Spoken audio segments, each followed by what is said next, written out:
Good morning, everyone, and welcome to the fourth day of the winter school. We apologize for the delay as we have had a technical issue. I want to announce that this lecture is live streaming and it will be replayed tonight at 6:30 p.m. Doha time to give the winter school participants who missed to see the lecture a chance to discuss it. My name is Ayat Hamdan, a researcher at the Arab Center. I am honored to have the chance to introduce Professor Bryan Turner, who will be delivering today's opening lecture. I am sure that most of you know Professor Turner and his work, but let me introduce him briefly before we move to his lecture. Bryan Turner is a professor of sociology of religion at Australian Catholic University. He's one of the world's leading sociologists of religion. He has also devoted attention to sociological theory, the study of human rights, and the sociology of the body. His current research involves the role of religion in contemporary Asia and the changing nature of citizenship in a globalizing world. His current research is focused on Muslim communities in the United States and Australia with special reference to the Sharia and the legal debate surrounding the same-sex marriages. This is amongst multiple books Turner has written, co-authored, and edited, including Max Weber and Islam, Marx and the End of Orientalism. Professor Turner's lecture today is titled Sociology of a Crisis and Catastrophe. So please join me in welcoming Professor Turner, who will have 45 minutes to deliver his remarks. Professor Turner, welcome again. The floor is yours. Well, thank you very much for the invitation, and I apologize for this late start. Let me start with some very general observations. At the moment, following COVID-19, I'm coming to the conclusion that sociology needs to take the whole idea of catastrophes much more seriously than it has in the past. In sociology, we do have some notions about risk society from people like Ulrich Beck. In economics, there's been a long debate about uncertainty, risk, and change. Within Marxist sociology, there's a whole history of revolutionary change and so forth.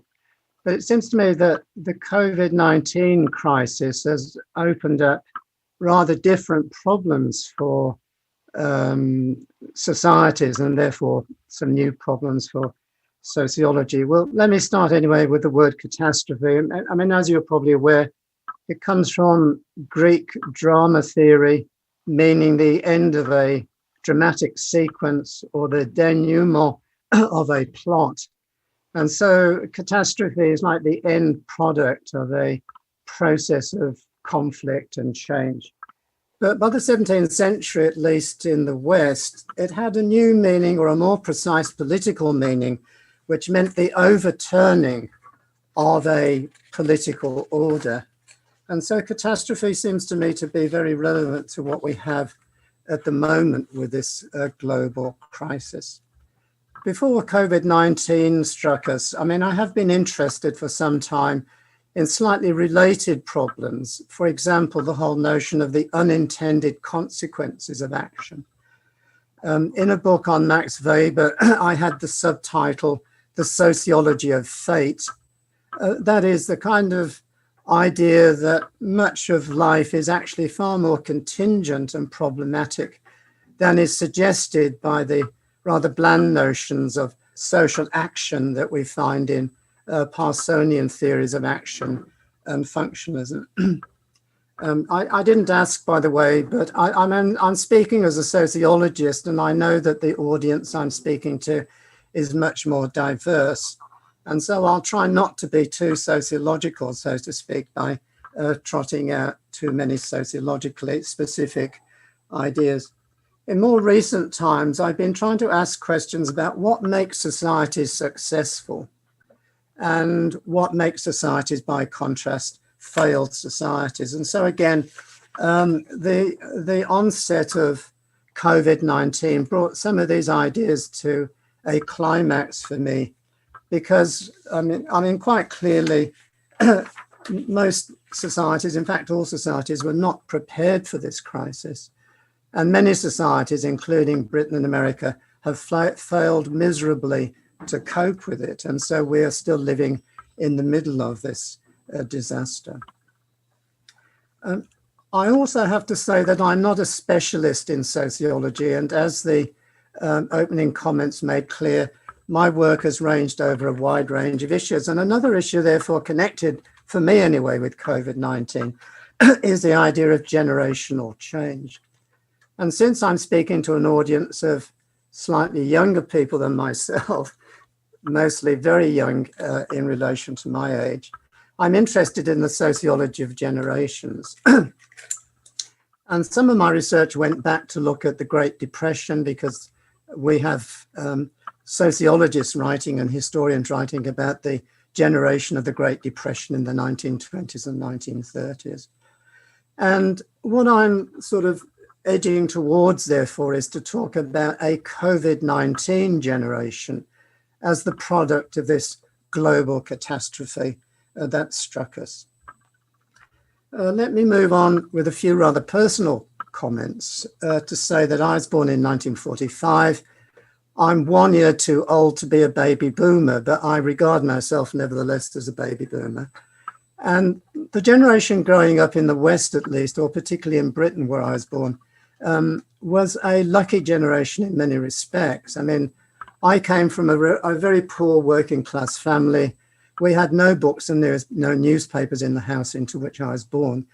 But because of the welfare state that was created as a consequence of the Second World War, because of Keynesian economics and the work of T.H. Marshall on citizenship, I grew up in a very kind of successful environment in which, despite the lack of a parental background that was elitist or highly educated, many years later, I ended up as professor of sociology at Cambridge. And I regard that not so much as a measure of my success, but as a measure of the success of the society into which I was born, which had free education, free health, and allowed my generation to participate in higher education and an adequate medical service. And so the baby boomer generation of that particular period was, as it were,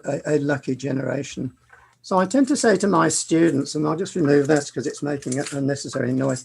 I tend to say to my students that when you were born is as important as where you were born.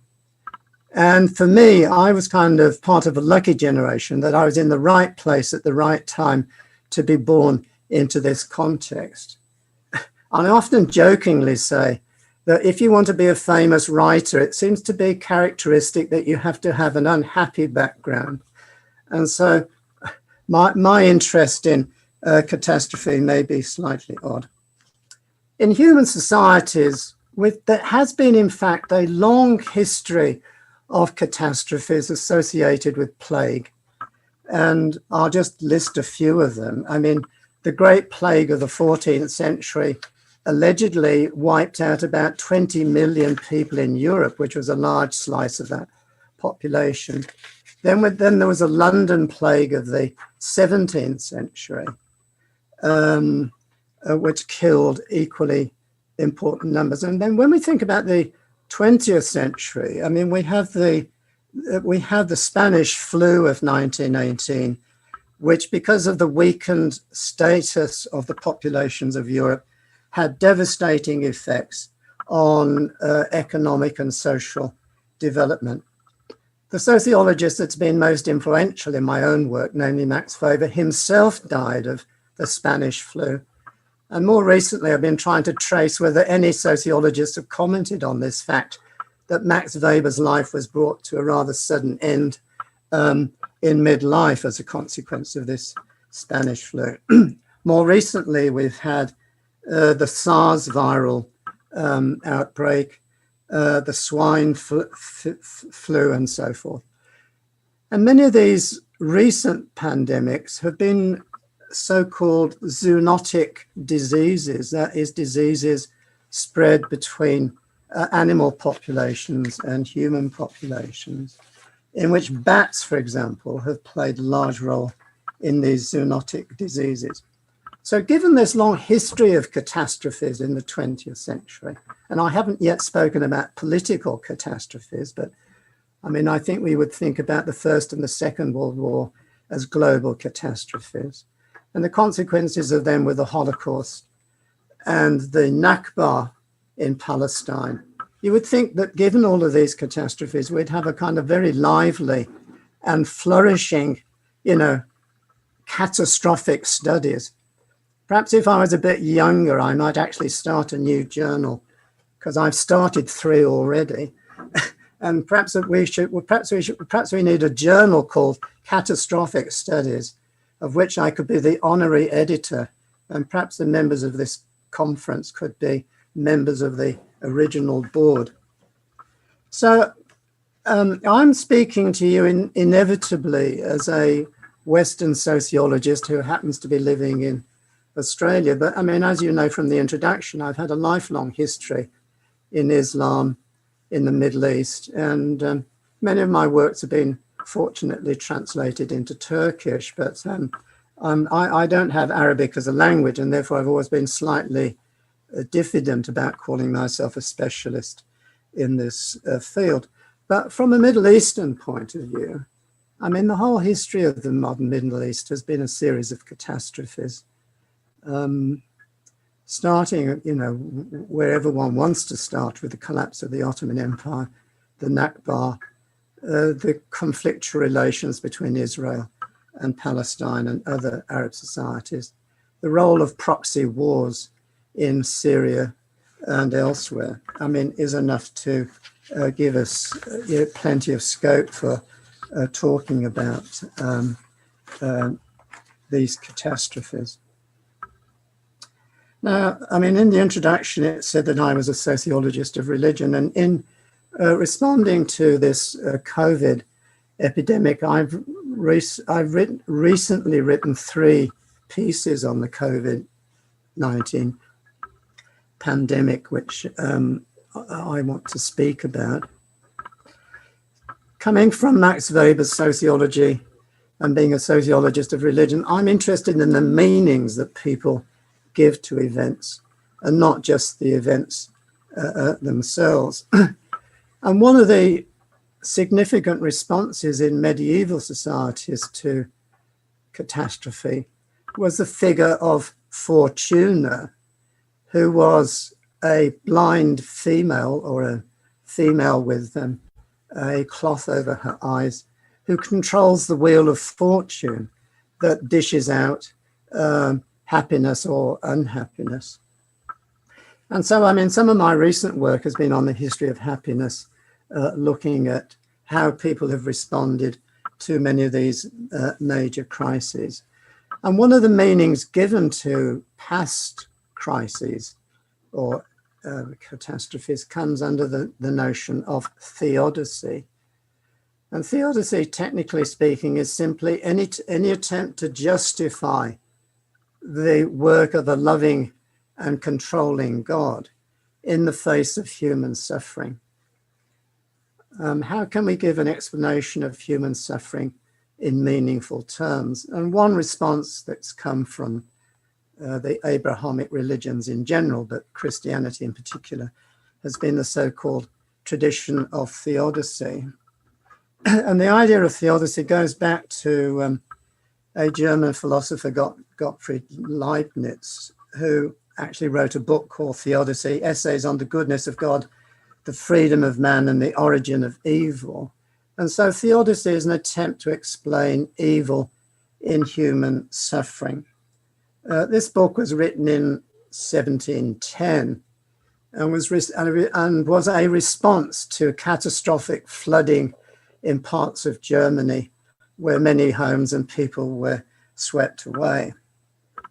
But this early history of theodicy comes to a crisis with the Lisbon Earthquake of 1755, which destroyed 85% of the city of Lisbon and caused a tsunami that actually reached as far as Ireland.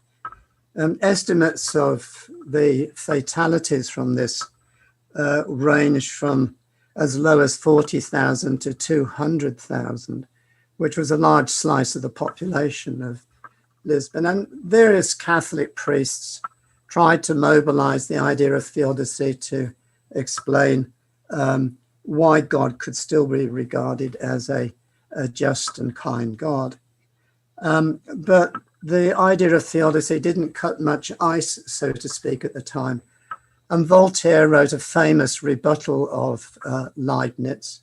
And after that, my argument would be that explanations of catastrophe have tended to become increasingly secular.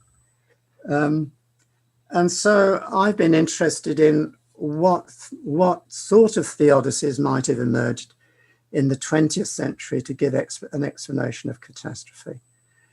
Now, to some extent, sociologists have come at this via the work of Peter Berger, the sociologist of religion, who was famous for his work on the sociology of knowledge and social construction. And Berger, as it were, tried to develop a secular theodicy, which has the horrible word sociodicee. Sociodicee was an attempt to provide a sort of sociology of bad luck or a sociology of catastrophe. And in my own work, I've been trying to think, therefore, of will we get a theodicy of COVID-19? And so far, there don't seem to be any good candidates. The churches have been remarkably silent about the meaning of COVID-19. I mean, priests and other Christian workers have been at the forefront, along with doctors and nurses, in providing services to hospitals. The Pope has made various statements about solidarity and so forth. But I don't see many things arising. And so I went back to the Holocaust and the catastrophes that surrounded the Second World War and the consequences of Nazi Germany. And it seemed to me that a lot of Jewish thinkers and philosophers came to deny the existence of God and developed a kind of negative theodicy, which I want to call a theodicy of rage, a theodicy of rage. And so my question to some extent is, in the growth of populism in response to COVID-19, do we have examples of a theodicy of rage in the Proud Boys, in the QAnon people, in many of the right-wing and also left-wing groups that have emerged in response to COVID-19? And so far, we seem to be kind of floundering. If you come at it as I am, as a sociologist following Max Weber, and ask, what is the meaning of COVID-19 in people's minds? It seems to me that we have a completely confused picture with no clear kind of message emerging. There is possibly a kind of theodicy of rage which is anti-Chinese.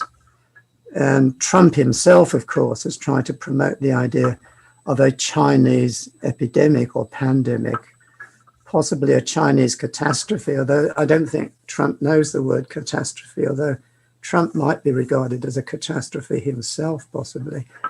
So I'm kind of interested in some of these political responses to COVID-19. And I gather that the theme of the series of conferences you're having is about the state. And so I'm trying to finish this lecture or these comments with some kind of statement about state responses. Well, generally speaking, most states seem to have been massively unprepared for responding to catastrophe, responding to COVID-19. I mean, I have dual citizenship now, Britain and Australia, and the differences between Australian and British responses has been quite significant. And we might talk about this in any discussion we have later. But it seems to me that Britain and America have been completely unprepared for this and have been catastrophically unable to deal with it successfully. I mean, Britain, as you know, at this very moment is going through another major lockdown with the prospect of the National Health Service collapsing under the impact of this. And it seems to me that this has brought out a difference between authoritarian states and democratic states. Whatever the failings of Britain and America or the European Union, they are still democratic states in the very simple definition that by and large they've had open and free elections, despite all of the debate in America about, the corruption of the election. There's no evidence that it was corrupted, and that it was actually a good example of democratic working successfully despite gerrymandering of borders and strange, kind of distribution of borders and so on and so forth. But what we seem to have had in the West is a kind of struggle around the idea of individual rights, that people have a right not to wear masks, people have a right to gather in public. And this kind of language has fed into the idea of the overarching reach of the state, particularly in America.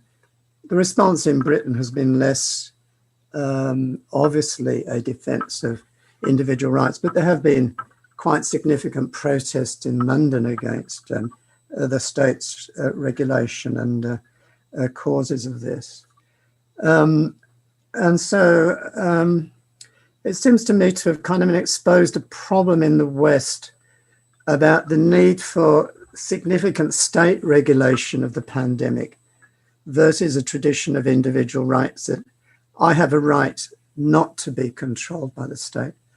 The response in Australia has struck me as kind of odd, in the sense that Australia has a cultural tradition of larrikin populism, which is a kind of anti-government, outback agrarian populism.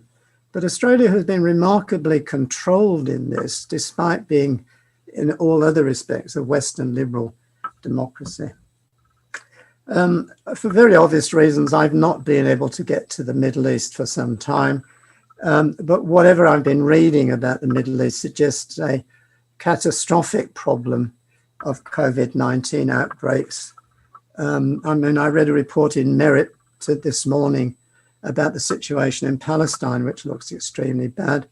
And one can expect, terrible fatalities in Yemen and other places in the Middle East where many of the state institutions have failed or collapsed as a consequence of basically proxy wars being fought in Yemen and through much of the Middle East. So I think there's probably plenty to discuss here. And perhaps I'll just finish with some general comments that I think the sociology that I was involved in from the late 1960s through to the end of the century was based upon a kind of underlying optimism and an underlying confidence that things would go on pretty well as normal in rather stable Western democracies, despite Korea, despite the Vietnam War, despite Nixon and many of the problems that faced American and other democracies. But the Middle East is obviously very exposed to the problems of trying to control the COVID-19, particularly in places like Iran, for example, where much of the evidence is difficult to get hold of. It seems to be particularly problematic. So what I'm saying to the younger people in this group is that I kind of feel slightly embarrassed about my own sociology, that it was not sufficiently attuned to the kind of crises that were imminent or actually taking place in much of the Western world. I happened to be in Berlin before, during, and after the fall of the Berlin Wall. And for many in the West, including myself, this was a great symbol of the growth of liberal democratic politics and opening a new hope that the Cold War could be brought to an end and Western democracies could be successful. But I think underneath this optimism that gave rise, in my view, to globalization theory was really rather superficial. And what I think is going to change in sociology really is possibly a greater awareness of the fragility of social institutions, the limitations of globalization theory, including my own contributions to ideas about cosmopolitanism, for example. So I think the recent interest in populism and the populist responses to Trump and to COVID-19 are things that are rapidly changing the political environment, the political scenario, and the lives of the younger people that I'm speaking to this morning, who I'm going to call the generation of COVID-19, because it is going to change radically the world in which they live, particularly, for example, the forms of work. And I'll very, very briefly finish, because I think I'm coming close to my 30 minutes or so. Universities are going to change quite radically, because what COVID-19 has shown is that you don't need buildings to deliver university education. And much of the experimentation with online delivery of courses may well lead to a radical transformation of education.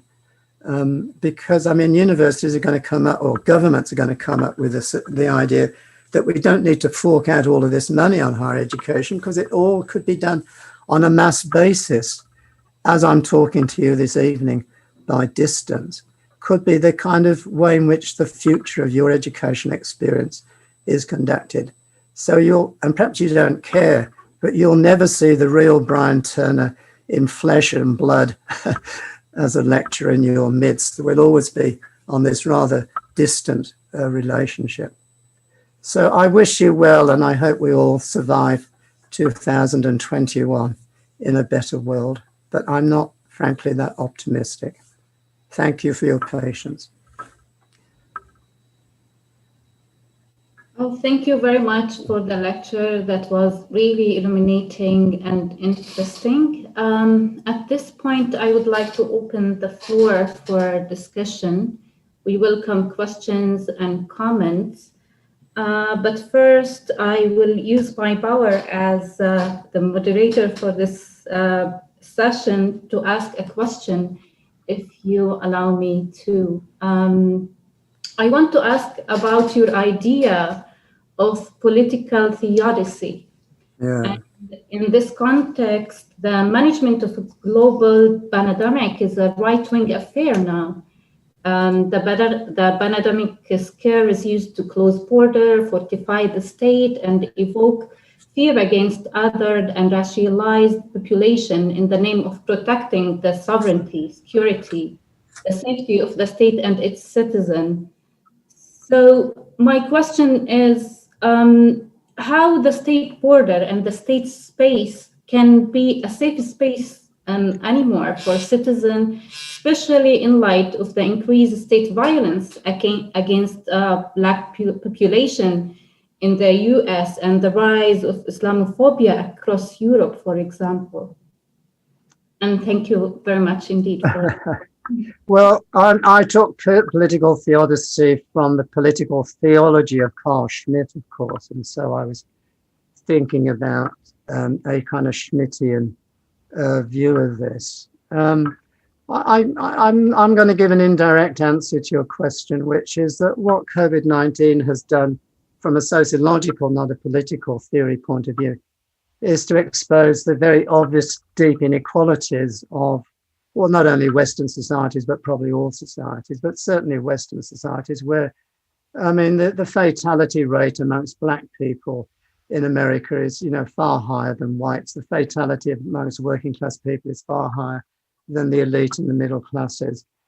And also age differences. I mean, do not resuscitate has become, a common medical instruction when coping with older people in Western societies. So, I mean, what it's done is the very obvious thing to expose a massive inequality.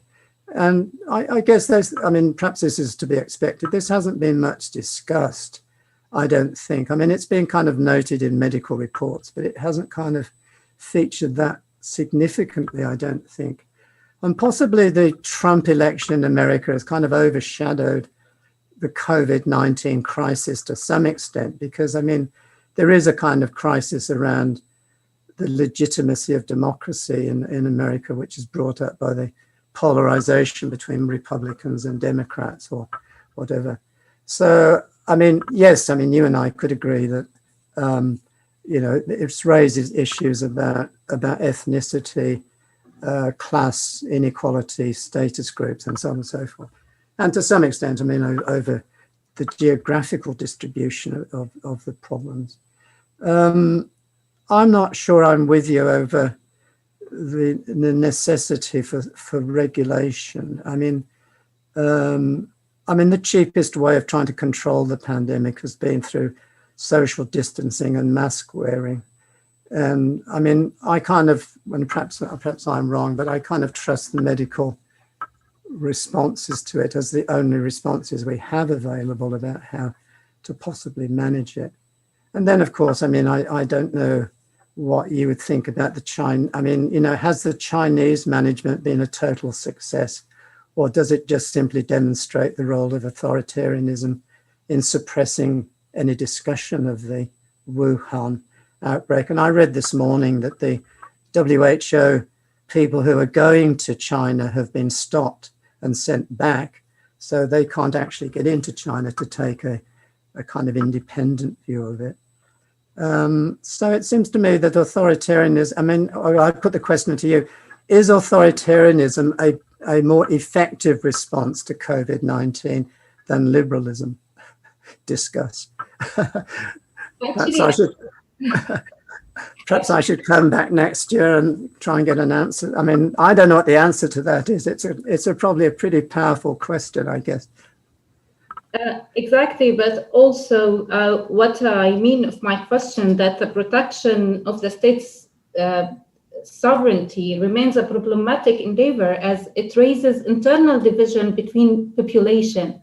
And the modern state used the pandemic as an excuse to do this, to divide the society more than uniting the society, especially with the closed border for the migrants and refugees, and you know, create the fear against the other. So this is a kind of question I'm raising. It's not just about democratic state, how it deals with the pandemic or the authoritarian regime dealt with it. Okay. Well, I mean, I think border closing has simply driven home the issue that you know, the liberal democratic societies don't want migration, and I think I don't have to apologise for being British and Australian, but I mean, I think the British case is quite interesting, because what it has demonstrated in the United Kingdom is that the United Kingdom is not a united kingdom. I mean, the closure of borders between Wales, Scotland and Ireland has been quite an interesting illustration of the fragmentation of the community.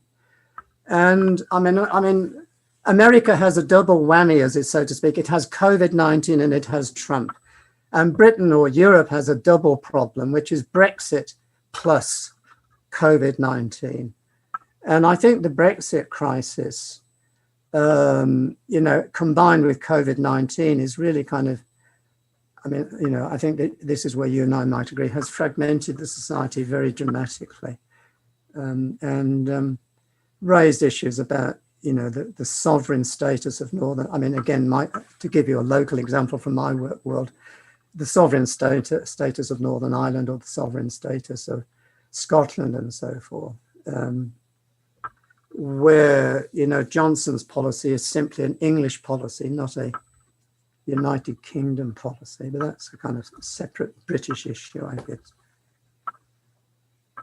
We can only speak from where we come from to some extent. So I mean, I can't keep apologising for being British. I mean, that's where I happened, you know, that was by accident where I happened to be born, so to speak. Yeah, thank you very much. I have a question from Dr. Sultan Barakat. Dr. Sultan, please. Dr. Sultan. Good afternoon, and thank you very much, Professor Turner, for this excellent lecture. I'm the director of the Center for Conflict and Humanitarian Studies here in Doha. I don't know if you're aware of the existence of this place, but we have.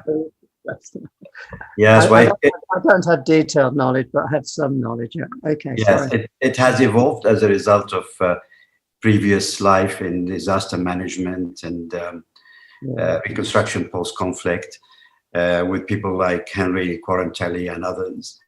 And I wanted to ask you a conceptual question, really. Do you distinguish between catastrophe, disaster, crisis, emergency, or not from a sociological perspective? Yeah. How do we define what we're in? You were using those terms almost with a degree of liberty throughout. Yeah. Is there a sociological distinction? Is it about the scale of the event? Is it about the scale of the damage we suffer? Is it about the response? Is it about the way we cope? And a follow-up to that, and maybe drawing on to your expertise in religious studies and sociology, is there clear evidence that people cope differently based on religion? And does religion play a role in this? And if it does, in some of those catastrophes, are we likely to see more radicalized, religious-wise, societies emerging out of those crises, or whatever we agree to define them? Because I think that is a concern for us in the region here at the moment. Yeah. People seem to instinctively draw a distinction between acts of God and acts of man. So what Assad imposes on people is very, very different from what an earthquake would do in the same place. Yeah. And of course, this COVID-19 has come as something in between. We're not quite sure whether it's an act of man or God or a combination of both. Yeah. And how do you see it? And how can we utilize those tools to ensure that we emerge out of these with the least possible damage? And hopefully we never reach the stage, as you may have suggested towards the end of your speak, where we never meet Bryan Turner in flesh. I think it's a very important thing, and we would very much. For me, anyways. Yeah. To start with the first question, look, I mean, I, as a Max Weber scholar, I've been interested in conflict sociology. I mean, I was a student of John Rex in the UK for some time, who was one of the leading figures in conflict sociology. Some of my close friends went into disaster research, I mean, out of sociology, but I guess immodestly, I'm trying to create a sociology of catastrophe out of the 2020 experience of COVID-19. And I mean, at the moment, I don't think there is a sociology of catastrophe. I mean, there may be a political theory or a philosophical theory of catastrophe, but I'm trying to construct one. And I think, so when I was putting this lecture together, I was thinking, I'm surely going to get a question that says, well, your catastrophe might be my great breakthrough, or someone else's catastrophe is my opportunity. So, you know, from a Marxist point of view, you might say that the catastrophe of a capitalist collapse is good news if you happen to be a working man who's a socialist. But I think my view of catastrophe is that it's really bad news for everybody in the long run, at least. I mean, okay, in my ancestor to Ayat Hamdan, I said, well, it's exposed differences between white and black populations. But I mean, generally speaking, it seems to me that if you take societies like America, Britain, Venezuela, Italy, France, or any other country that's had devastation from COVID-19, in a larger sense, it's bad news for everybody. And so what I'm trying to work towards is a sociology of catastrophe that's bad news for everybody, and not a localized or a specific problem for one group, but not for another. So, I mean, I think in Britain, it's going to have devastating effects on much of capitalism, much of employment. It's going to fragment Scotland, England, and Wales. It's going to complicate Brexit. So generally speaking, and from my perspective anyway, the COVID-19 is a disaster for everybody, or a catastrophe for everybody in Britain, as it is in America. And okay, you can say that a rich white people in New Hampshire who haven't experienced COVID-19 yet, but the longer term consequences for American democracy, for American industry, for American solidarity, I think is going to be around for a very long time. And therefore, unlike a specific disaster that might be, you know, an earthquake limited to a particular place within a country, it seems to me that what the view I'm trying to develop of catastrophe is it's a kind of totalizing, universalizing experience. So let me move to your second question. I mean, I said in my lecture, I've been looking for religious responses to COVID-19, but they haven't emerged yet, and perhaps they'll emerge later on. But the whole idea that God is somehow involved in both planning and delivering catastrophes, I think is an idea that has no legs on it. I mean, it's kind of almost nobody seems to believe in a traditional theodicy in that sense. And so let me get to the guts of your question. Does religion help? My argument is it's not so much to do with religious belief, but religion as solidarity. That people who belong to coherent religious groups have a kind of solidarity that supports their sense of well-being, who they are, connects them to other people in the wider world. And insofar as religion delivers solidarity, then I think it's got to be beneficial to the human response to these issues, whether it's sharing resources or welcoming immigrants or sharing resources with refugees, not having not distinguishing between the elderly and the young, and so forth. I mean, as a sociologist, you can kind of anticipate or predict that I'd come up with an explanation that kind of focuses on social solidarity as the mechanism by which people's sense of happiness, of well-being, and you know, confidence and so forth is built. And from my point of view, you know, it's the fragmentation of solidarity in modern, highly individualistic and commercialized societies that presents the problem that we're only in this for ourselves. And that, you know, the old senses of, for example, working class solidarity or generational solidarity, a lot of this kind of solidarity, I think, has been fragmented. And I'm going to give a kind of quasi-Marxist view about consumerism and the kind of liberal capitalist emphasis on the individual as the only thing that's at issue. So I have a slightly nostalgic view about the decline of churches as forms of solidarity.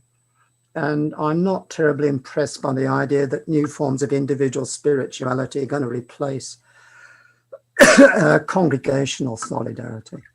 I think in the Muslim world, there's a stronger sense of global solidarity. I mean, I would think that, you know, I would think that in the Middle East, that, you know, that a sense of global membership of the Muslim world may be a much stronger sense of solidarity than in the rather declining and fragmented, you know, Christian churches. It seems to me that there's been a long debate, and we could go on endlessly about the secularization thesis. And I kind of support the secularization thesis because I don't think, a lot of sociologists say that the growth of spirituality disproves the secularization thesis. But it seems to me that spirituality is very kind of individualistic and doesn't kind of support solidarity particularly, unlike localized religious communities have in the past. And I'm not a Catholic, but I mean, you know, had we time, I could go on at great length about the crisis in the Catholic Church, where the Pope, I think, seems to be out on a limb. he seems to be the only kind of radical Christian around, and the others are keeping very quiet. But I think if the Pope could have a bigger presence, perhaps the Catholic Church would have more, impact on the COVID-19. So, I mean, those are two inadequate answers to your two very good questions. But that's very good. Thank you so much. We have another question from Lara. Yes, thank you for your talk. I just have a question which is linked to what you mentioned before by responding the question of Dr. Ayat. Do you think that COVID-19 results like a comeback of the nation state? When I see Europe, for example, the borders are closed and every country is handling the pandemic by its own. And do you think that this gives like stability for the society, or yes, which impact has this to the society around the world, not only for Europe? Well, for me personally, Brexit was about the biggest disaster of my life. I mean, I'm a committed Europeanist, basically. I mean, I think the EU was potentially a great bringing together of the European community and made borders increasingly rather irrelevant. I mean, this has been destabilized by the financial crisis of 2008-11, the austerity policies that kind of undermined Greek, Spanish, Italian economies and promoted the growth of populism through the Northern League, through the Alternative for Deutschland, the Golden Dawn. I mean, you can go on and on, Podemos. I mean, all of these populist movements for which I have a lot of sympathy, because they were responding to, the inequalities of the austerity packages, the failure of globalization or Europe to deliver what they thought were tangible benefits and so forth. And perhaps the EU could never quite come to terms with, I don't know what you'll call it, residual nationalism of various sorts. I rather hope that if Britain splits up, that Scotland would then be able to rejoin the European Union insofar as the European Union can survive. So, I mean, one of my worries is that, the Europe is fragmenting because Poland and Hungary have right-wing policies which are inconsistent with the European, message, as it were, the European democratic liberal message of treating everybody equally and so forth. And they've allowed the Hungarians and the Poles and the Austrians to impose, essentially racist policies, I think, and to be hostile to, welcoming outsiders. And in the case of Britain, I mean, I could go on at some length. I mean, the hostility there was strange because, I mean, most outsiders think that the British were antagonistic to, African or Middle Eastern migrants arising on their shores. But a lot of the hostility was driven at Polish people in Britain. And much of the populist discussion was that the Poles only come here to use the National Health Service, thereby neglecting the fact that many of the people servicing the National Health Service were Polish nurses, Polish, hospital ward attendees. And, it was the Polish workers in Yorkshire agriculture that were picking up turnips and potatoes in the middle of the night to deliver vegetables to the middle classes in the South and so forth. So, I'll start where I'll go back to where I started. Brexit for me is a total disaster. You might say, for me, it's the catastrophe of my life. I mean, I don't think, you may not know, but I was a Max Planck, I won the Max Planck Award in 2015. And have an honorary professorship in Potsdam. And I haven't been able to go to Germany since November. I can remember exactly, November the 26th last year was the last time I was out of Australia in Germany. So I think that I think, and I don't know, I may be naive, but I think the European vision of open borders and integrated society with a strong welfare state was my idea of a successful system. But it's beginning to fragment around, national identity, populism, and the stupid British decision to hold. I mean, I have a rather cynical joke about democracy, which is I support democracy providing it comes up with the right answer. And I think Brexit was quite clearly the wrong answer.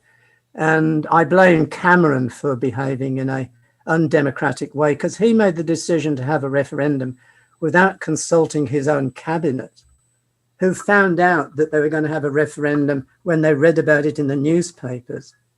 So, the whole thing has been a shambles, really. So I'm not answering your question. I'm kind of going off on a tangent about my own fears and anxieties. But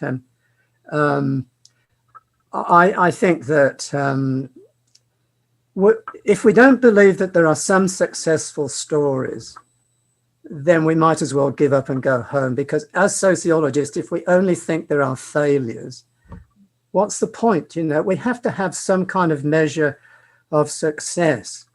And I think the European Union, okay, it had lots of problems, but essentially it was a very successful experiment in breaking down national sovereignty, opening the borders, allowing people to travel without too much hindrance, and having a relatively successful economy. So let's hope it can be put back together, with a lot of effort. Thank you. So thank you for the question. I don't know if that's an answer, but why don't you come back if you want to question what. Wanted to say that maybe the decision that the Europe goes a common way in regarding to the vaccination is maybe also a sign of hope. Yeah. Well, that's a good illustration, I think, of shared resources that has to be celebrated and supported. Thank you very much for your time. Thank you, Lara and Professor Turner. I have another question from Dr. Sultan Barakat. Do you want to ask a question? Yeah, I'm ready to go. Yep. Yeah. Well, if no one else has other questions, I just want to ask you a really practical thing, your advice on a practical issue that we are struggling with here, and that is interdisciplinary research. Yeah. And if you could just, we keep saying this is what we want to do, this is what we do, and so on. But we, for example, at the Dabha Institute, unfortunately, I don't think we've really done that yet. Yeah. And I wanted to ask if, from your experience, you can give an example where you were able to bridge those disciplines, and which would be the closest to what you've just addressed today. Well, I'll start with the bad news. I think many of the interdisciplinary experiments that I've been involved with have not been terribly successful. I'm in an institute at the moment called the Institute for History and Social Science. But basically, it's a history institute with very, very little social science. And the historians don't seem to be interested to talk across fields. And I mean, to be quite honest with you, most historians think they're far superior intellectually to us poor sociologists who have silly ideas and do bad research, etc., etc. But I mean, sociologists have to deal with living people, and that raises all sorts of problems about ethical clearance and so forth. And I often say that I have so many problems getting ethical clearance for my research that in future I'm only going to study dead people like historians, because then I don't need ethical clearance.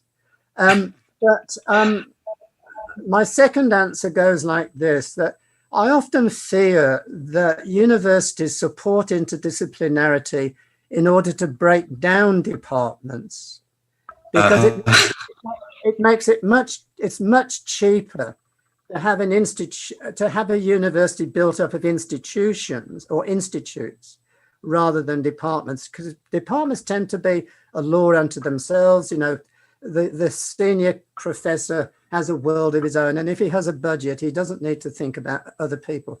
Now, so my part of my answer is that to have good interdisciplinarity, you need strong disciplines,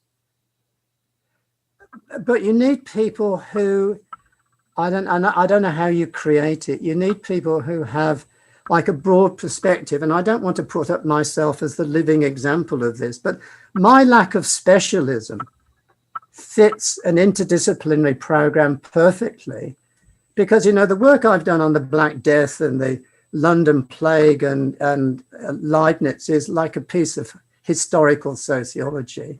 My current research, which is on the far right, is a piece of standard political sociology.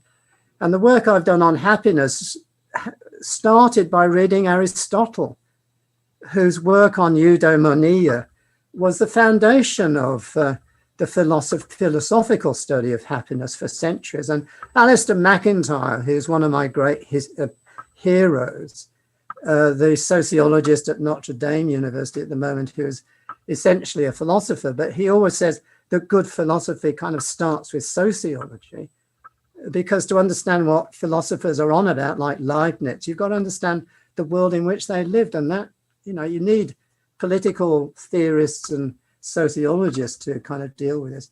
To be honest with you, the most difficulties I have are with political scientists. God knows why. But I mean, I get on very well with political theorists. I mean, I kind of think of myself as a political theorist. And recently I've been trying to teach myself to become a jurisprude, because I've been, you know, I've just written a chapter on Phil Selznick, who kind of invented the sociology of law at Berkeley. And so I'm kind of all over the place. And I mean, this is why a lot of people don't like my work, because they say, you know, what the hell is Bryan Turner on about? And my argument is that everything is connected to everything else. You know, I mean, how can you can't divide off part of the world and say, you know, that's social, that's political, that's economic, that's demographic.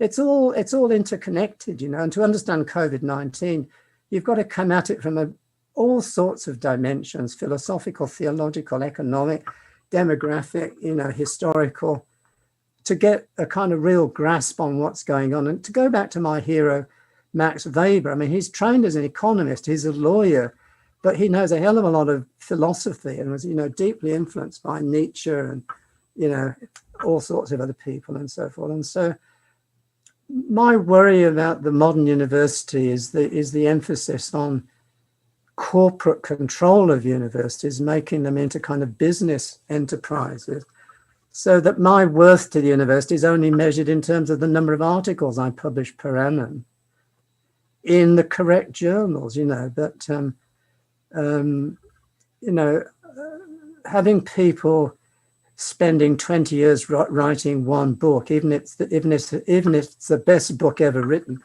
is not part of the agenda of modern university. So, I mean, my response to you is partly, I'd have to understand the situation of your institute within its broader framework. But I sympathize with you in the sense that, you know, we need interdisciplinarity to deal with things like disaster, catastrophe, you know, development, etc. But we can't have people who are too proud about their disciplines that they won't talk sensibly, you know, to other colleagues across the table, so to speak, about, you know. So, I mean, I tend to have a big respect for economists, even if they dislike sociologists, because I think I need to understand, you know, how markets operate and, you know, et cetera, et cetera. So I can't give you a kind of a hopeful answer, but I'm just sympathizing with your problem to some extent. But I think it's partly the training difficulties that we have.